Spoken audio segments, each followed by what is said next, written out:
하나님 말씀 신약성경 마태복음 6장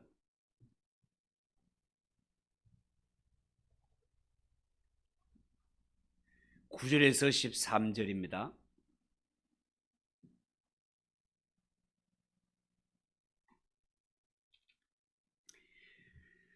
(9절에서) 13절을 한 절씩 교독하겠습니다. 그러므로 너희는 이렇게 기도하라. 하늘에 계신 우리 아버지여, 이름이 거룩히 여김을 받으시오며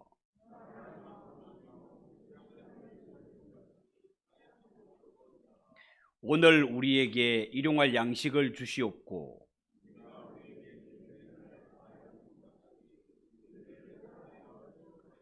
(13절) 같이 읽읍시다. 우리를 시험에 들게 하지 마시옵고 다만 악에서 구하시옵소서. 나라와 권세와 영광이 아버지께 영원히 있사옵나이다. 아멘. 오늘은 주기도문 강의 세 번째 시간을 가지겠습니다. 지난주에 우리는 예수님이 가르쳐 주신 기도 가운데 하늘에 계신에 대해서 말씀을 전하였습니다. 주기도문에 나오는 하늘, 하나님이 계시는 하늘은 그냥 간단한 뜻을 가진 말이 아니었습니다. 그냥 우리 눈에 보이는 저 푸른 창공, 저 허공이 아니라 주기도문에서 말하는 하늘은 하나님의 초월성 혹은 하나님의 거룩하심, 하나님의 창조성, 다시 말해서 하나님의 속성 및 하나님의 고유한 영역을 뜻한다고 말씀을 드렸습니다. 그래서 우리가 믿는 하나님은 유한한 인간과는 차원이 다른 분이라는 사실을 명심해야 된다고 말씀을 드렸습니다. 그리고 오늘 우리가 살펴볼 것은 주님이 가르쳐 주신 기도 가운데 바로 우리 아버지에 대한 말씀입니다. 여러분, 사실 이 단어 속에도 깊은 의미와 우리의 심장을 뛰게 만드는 하나님의 크신 사랑이 담겨 있습니다. 그런데 우리 모두가 앞으로 이 기도를 할 때마다 우리를 향하신 하나님의 그 크신 사랑과 그 크신 은혜를 알고 누리는 그런 성도가 되었으면 정말 좋겠습니다. 여기서 질문 한 가지를 드리겠습니다. 여러분은 예수님을 믿고 난 후에 누리게 된 가장 큰 복이 뭐라고 생각하십니까? 내가 예수를 믿었더니 이렇게 큰 복이 내게 임하였다라고 말할 수 있는 게 무엇이냐? 그 질문입니다. 여러분, 대부분의 사람들은 예수를 믿고 나서 받은 축복을 내가 전보다 더 넓은 집에 살게 되었다, 재산이 정식되었다, 내가 직장에서 승진하고 자녀들이 성공하게 되었다, 이런 것들과 연결을 지을 때가 많이 있는 것 같습니다. 어떤 사람은 예수를 믿고 난 후에 내 마음이 평안해졌어요, 연약했던 내 몸, 내 건강이 좋아졌어요, 이렇게 말하는 자들도 있습니다. 그러나 엄격히 말하면 이러한 그들은 다 1차원적에 속하는 대답이고, 우리가 예수를 믿고 난 후에 정말 귀한 은혜, 정말 귀한 축복을 받았는데 그것을 제가 말씀을 드리겠습니다. 여러분, 우리는 예수를 믿음으로 말미암아 아무나 받을 수 없고 이 세상 그 무엇과도 바꿀 수 없는 복을 받았는데요, 그것이 뭔가 하면 바로 하나님을 나의 아버지라고 부를 수 있는 하나님의 자녀의 권세가 우리에게 임했다라는 것입니다.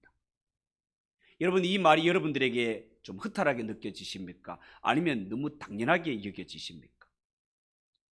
우리가 예수를 믿고 제사함 받고 하나님의 자녀가 되고 천국 백성이 되었다는 소리를 워낙 많이 듣고 귀에 딱지가 않을 정도로 들었기 때문에 이 말씀의 의미가 너무나 당연하게 여겨지고 이것이 얼마나 큰 축복일지 대충 건성건성으로 그렇게 넘어가기가 쉽지만 여러분, 그렇지 않습니다. 우리가 예수를 믿는 목적도 저 하나님의 나라에 들어가는 것이고 저 천국에 들어가는 것이 우리의 궁극적인 목적일지인데, 그러면 우리가 예수 믿고 천국에 가는데 가장 걸림돌이 되는 죄 문제를 해결받고 하나님을 아바 아버지라 불러 하늘의 기업을 받아 누릴 수 있는 하나님의 자녀가 되었다. 보통 은혜가 아니다 그 말이에요. 여러분 이렇게 한번 생각을 해보세요. 지금 여러분들이 사람들이 많이 오가는 저 큰 길가에 서 있다고 칩시다. 수많은 사람들이 오고 가는데 붙잡고 묻습니다. 여보세요, 혹시 당신은 하나님이 당신의 아버지이심을 믿습니까? 라고 묻는다면 그들이 뭐라고 할 것 같습니까? 아마 그들 가운데는 맞장구를 치면서 예, 하나님이 아버지이시지요 라고 말하는 사람들 가운데는 나하고 똑같이 예수를 믿는 자이거나 아니면 나를 놀리기 위해서 빈정거리는 사람이 맞을 것입니다. 대부분의 사람은 우리가 하나님을 아버지, 당신의 아버지인 것을 믿습니까? 라고 묻는다면 이 사람이 미쳤나? 정신 차려 이 사람아. 하나님이 밥 먹여 주냐? 아마 별소리를 다 할 것입니다. 여러분 분명히 아십시오. 하나님은 나의 아버지라는 고백은 아무나 할 수 있는 고백이 아닙니다. 그런데 우리는 너무나 당연하게 고백을 합니다. 하나님은 나 아버지, 하나님은 내 아버지. 왜 그렇습니까? 내가 예수를 믿고 하나님의 자녀가 되었기 때문에 그렇습니다. 하나님의 자녀는 아무나 될 수 있는 것입니까? 아니요.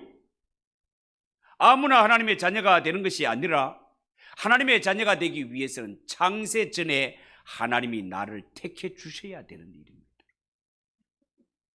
하나님은 택한 자에게 하나님의 독생자 예수 그리스도를 보내주셨고 예수님으로 하여금 내 죄를 대신 담당하게 하셨으며 예수님의 십자가 보혈로 내 모든 죄를 용서해 주셨으며 믿는 자에게는 성령님을 보내주셔서 이 모든 사실이 믿어지게 해주셨습니다.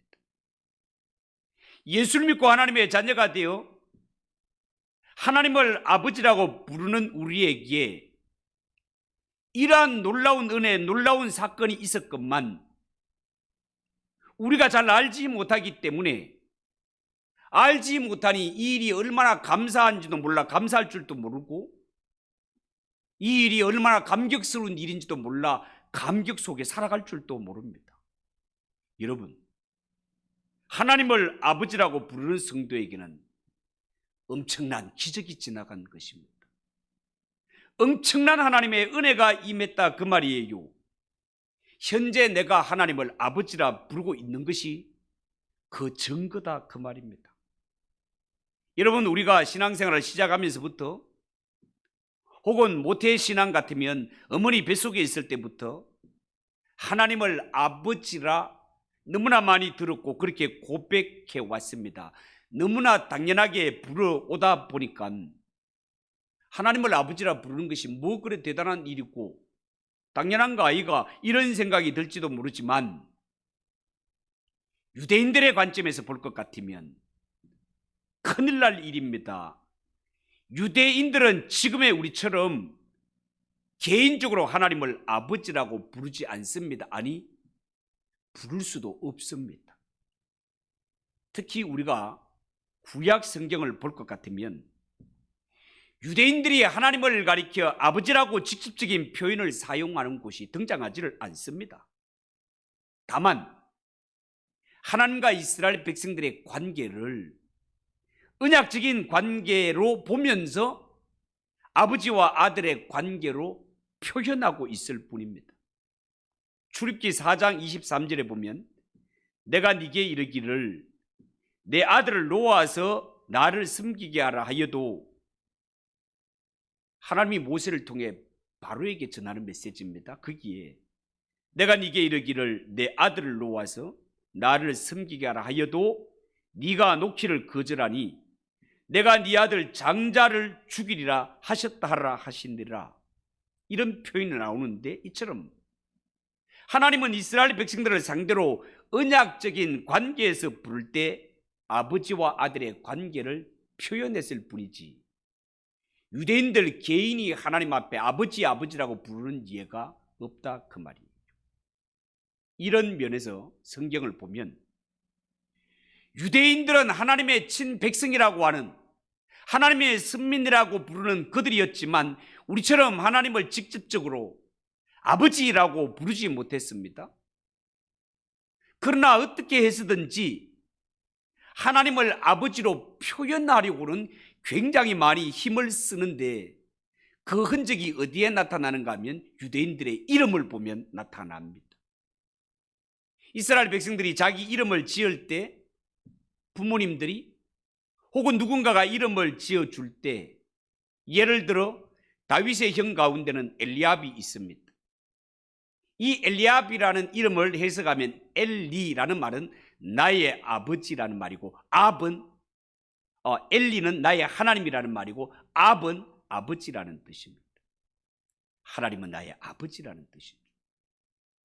사울의 아버지 아비엘도 이름을 해석하면 아비라는 말은 나의 아버지, 엘은 하나님. 하나님은 나의 아버지라는 뜻입니다. 다윗의 군대 장관이었던 요압 장군도 요가 여호와의 약자고 압은 아버지입니다. 여호와는 나의 아버지. 그런 뜻을 가지고 있단 말이죠. 이처럼 유대인들은요, 개인적으로 하나님을 아버지라 부르지는 못했지만 마음속으로는 간절했기 때문에 이렇게 이름을 하나님은 나의 아버지라고 지음으로써 간접적으로라도 만족을 얻으려고 시도했던 것입니다. 그렇지만 그들은 마음은 원이었지만 실제로는 개인적인 기도를 하거나 공적인 예배에서 하나님을 나의 아버지라고 직접 부른 적이 없었고 부를 수도 없었습니다.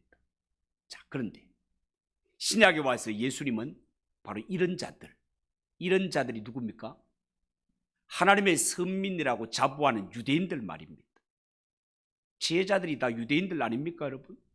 그런데 예수님은 이런 유대인들 앞에서 하나님을 누구라고 부릅니까? 아버지라고 부릅니다. 문자적으로 봐서 아버지이지, 이 문장을 문법과 억양 등의 상황으로 재해석하면 예수님은 지금 어린아이가 사용하는 언어를 사용해서 하나님을 아빠라고 부르고 있습니다. 아빠. 여러분, 아버지와 아빠를 따지고 보면 같은 뜻이지만 어감은 상당히 다르지 않습니까? 아버지 보다가 아빠는 훨씬 더 친근하고 아빠라고 하면 못해줄 것도 해줘야 되는 생각이 들지 않습니까? 아빠가 그런 뜻이단 말이에요. 여러분, 예수님이 하나님을 아빠라고 불렀고 유대인들인 제자들에게 너희도 하나님을 그렇게 부르라고 한 것은 엄청난 충격이 아닐 수 없습니다. 구약 학자들의 말에 의하면 유대 문헌에는 그런 예가 거의 없다라고 정의를 내렸습니다. 신학을 공부해 보면 세계적으로 유명한 독일 신학자 가운데 요한킴 예레미야스라는 분이 있습니다. 유명한 신학자입니다. 그분의 고백에도 보면 예수 그리스도를 전후한 유대 문서에는 어느 곳에서도 유대인들이 하나님을 아빠라고 부른 예가 없다 라고 딱 잘라 말하고 있습니다. 거룩하신 하나님, 초월에 계시는 하나님에 대해서 큰 경외심을 가지고 있던 유대인들이 하나님을 이렇게 아버지, 아빠라고 부르는 것은 유대인들로서는 감히 상상도 할 수 없는 일이었다 그 말입니다. 여러분, 이렇게 볼 때 예수님이 하나님을 아빠라고 부르는 것은 그야말로 혁명과 같은 일이었습니다. 사복음서에 보면요, 예수님이 하나님을 아빠라고 아버지라고 부른 곳이 무려 170여 회가 나온다고 합니다. 그렇게 해서 예수님은 우리에게도 하나님을 아버지라고 부르라고 말씀하고 있는 것입니다. 이것이 예수님이 가르쳐 주신 주기도에서 큰 특징 가운데 하나인데요, 헬라어 원문을 놓고 보면 주기도문이 가장 시작되는 첫 단어가 아버지로 시작을 하고 있다고 합니다. 여러분, 예수님께서 하나님을 아버지라고 부르실 때는 여기는 특별한 신학적인 의미가 있습니다. 어떤 의미가 있을까? 첫째는요, 인간이 되어 이 땅에 오신 예수님은 자신이 곧 독특한 하나님의 아들이라는 것을 증거하시는 뜻이 있고, 둘째는 예수님께서 제자들에게 자신과 마찬가지로 하나님을 아버지라고 부르게 했다는 것, 제자들에게 가르쳐 주신 이 주기도의 첫마디가 하늘과 땅을 지으시고 역사를 다스리시는 이 하나님을 아버지라고 부르게 한 것은 예수님은 우리를 하나님의 자녀로 만드시는 분이라는 의미가 들어있다라는 것입니다. 만약에 우리가 하나님의 자녀, 즉 하나님을 아버지라 부를 수 있는 자격은 다른 것이 아니라 오직 예수님만을 통해서 이루어지는 특권인데, 이 놀라운 은혜와 축복, 이 특권이 바로 예수 믿는 우리에게 주어졌다는 말입니다. 그러니 오늘날 우리가 예수를 믿고 하나님을 아빠, 아버지라고 부를 수 있는 것이 얼마나 큰 은혜요, 얼마나 큰 축복이겠냐 그 말이에요. 우리가 예수를 믿어도 이 사실을 알고 믿어야 되고, 주기도를 드릴 때 이런 의미를 알고 드려야 된다 그 말이, 예수님이 제자들에게 가르치시는 이 중요한 기도 가운데 그 첫마디를 아버지로 삼으신 것은 이 기도를 하는 자, 주님이 가르쳐 주신 주기도를 하는 하나님의 자녀들은 이 뜻을 분명히 알고 기도하라는 것입니다.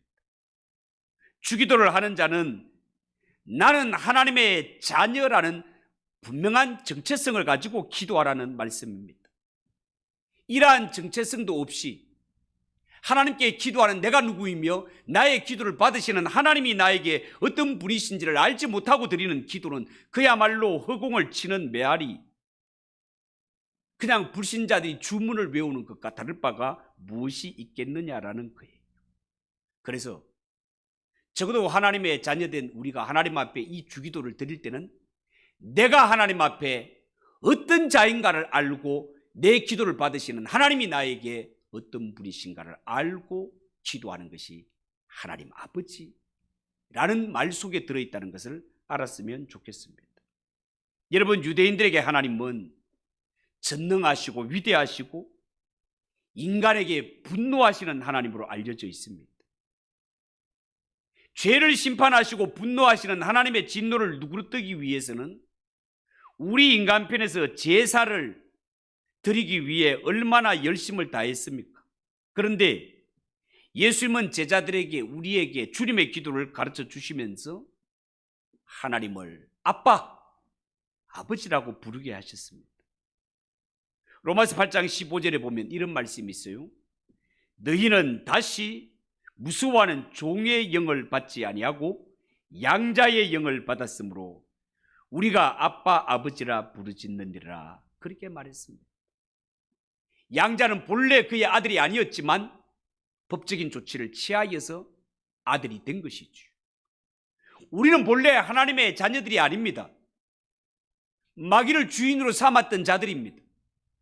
이러한 우리를 하나님의 아들이신 예수님이 오셔서 십자가에 피 흘려 죽으심으로 말미암아 그 보혈의 공로를 믿는 자, 이 믿는 자들에게 양자의 영을 주셔서 하나님을 아빠, 아버지라 부를 수 있는 은혜를 우리에게 베풀어 주셨다 그 말입니다. 그러니 상상도 못했던 비참한 자리에 있었던 우리가 하나님의 은혜로, 예수님의 구속의 은혜, 십자가의 은혜로 하나님을 아빠, 아버지라 부를 수 있게 되었으니 예수 믿는 자가 받은 복 가운데 이보다 더 큰 복이 어디에 있겠냐 그 말입니다. 누가복음 15장에 보면 우리가 잘 아는 탕자 비유가 나옵니다. 예수님은 하나님을 이 탕자 비유에서 얼마나 친근한 아버지의 모습으로 묘사하고 있는지요. 크게 보면 이 탕자의 아버지의 모습, 분깃을 미리 나누어 주는 아버지, 그렇게 챙겨서 뒤도 안 돌아보고 나갔던 둘째 아들 탕자, 하면나 돌아올까 하면나 돌아올까 나간 그 즉시로 문 앞에 나가서 기다리는 그 아버지. 저 먼 데서 전만한 것이 보였을 때 달려가서 목을 안고 입을 맞추는 아버지. 제일 좋은 송아지를 잡아 잔치를 베푸시고 반지를 끼워 줌으로 모든 관계를 회복시켜 주시는 아버지. 돌아온 아들 때문에 즐거워하고 기뻐하시는 아버지, 그가 우리가 믿는 하나님 아버지시다, 그 말입니다. 여러분, 우리가 믿는 하나님은 우리를 구원하시기 위해 독생자 예수 그리스도를 보내주신 너무너무 좋으신 하나님, 내 아버지라는 사실을 믿으시기 바랍니다. 사랑하는 성도 여러분, 인생을 살면서 혹은 신앙의 경주를 달려가면서 아무리 어렵고 힘든 일을 만난다 하더라도 꼭 기억하시기 바랍니다. 하나님은 우리의 가장 좋으신 아버지이십니다. 사랑의 아버지이십니다. 긍휼의 긍휼을 베푸시는 아버지이십니다. 이것이 주님께서 우리에게 가르쳐 주신 하나님 아버지의 모습입니다. 그러므로 예수님은 우리에게 너희는 하나님 아버지께 이렇게 기도하라고 가르쳐 주시는 것입니다. 그런데 주님이 가르쳐 주신 이 기도는 하나님이 나의 아버지가 아니라 우리 아버지로 되어 있습니다. 우리 생각으로는 나의 아버지라고 해야 될 것 같은데 주기도문의 특징은 우리 아버지로 되어 있습니다. 우리에게 일용할 양식을, 우리의 죄를, 우리를 시험에 빠지지 않게 하소서, 이렇게 되어 있단 말이에요.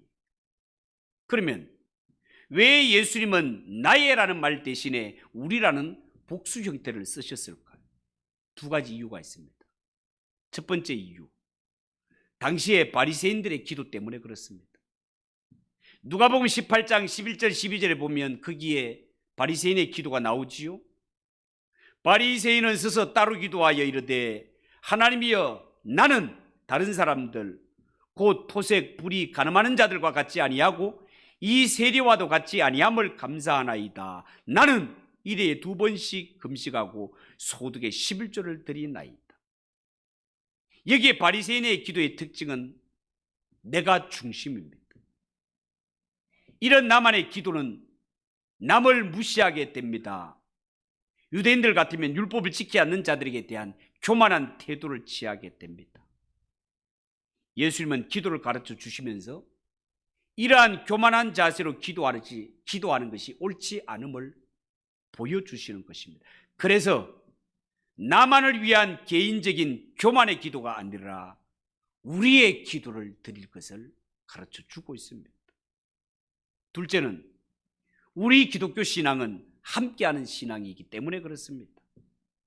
여러분, 우리가 기독교 신앙은요, 함께라는 말이 정말 중요합니다. 함께 모여서 떡을 떼고 함께 신령한 교제를 나누는 것이 우리 기독교의 특징이기 때문에 그렇습니다. 그래서 우리는 신앙생활할 때 이렇게 생각해야 됩니다. 우리의 기도는 따로, 그렇지만 함께를 추구해야 된다라고. 이게 무슨 말입니까? 여러분, 우리가 하나님 앞에 구원받은 것은 따로 개인적으로 구원받습니다. 그러나 우리가 하나님 앞에 나아가서 기도할 때는 하나님 우리 아버지라고 불러야 됩니다. 왜냐하면 이 기도가 끝나면 우리가 밖에 나가서 공동체에 속하여 함께 살아가야 하기 때문에 그렇습니다. 함께 신앙생활을 하고 함께 살아가야 온전하신 신앙의 길, 하나님이 기뻐하시는 길로 갈 수 있기 때문에 그렇습니다. 그래서 예수 믿는 성도는 우리끼리만 있어도 안 되고 혼자 있어도 안 됩니다. 함께 안에 따로를 추구하며 따로 안에서 함께를 추구하며 살아가는 것이 성도의 모습이어야 된다라는 것입니다. 여러분, 우리가 믿는 하나님은 나의 하나님도 되시지만 너의 하나님도 되시고 우리 모두의 하나님이 되신다는 사실을 명심하시기 바랍니다. 그래서 우리는 함께이면서도 따로이고 따로이면서도 함께라는 사실을 명심하고 이 사실을 알고 기도할 때 우리는 훨씬 더 성숙하고 훨씬 더 바람직한 기도의 사람으로 살아갈 수 있을 것입니다. 기도하겠습니다. 하나님 아버지, 은혜를 감사합니다. 오늘은 주님의 기도 가운데 우리 하나님에 대해서, 우리 아버지에 대해서 말씀을 드렸습니다. 우리가 하나님이 이 주기도를 잘 배우고 익혀서 정말 하나님이 기뻐하시는 기도의 사람으로 거듭나는 우리 성도들이 되게 하옵소서.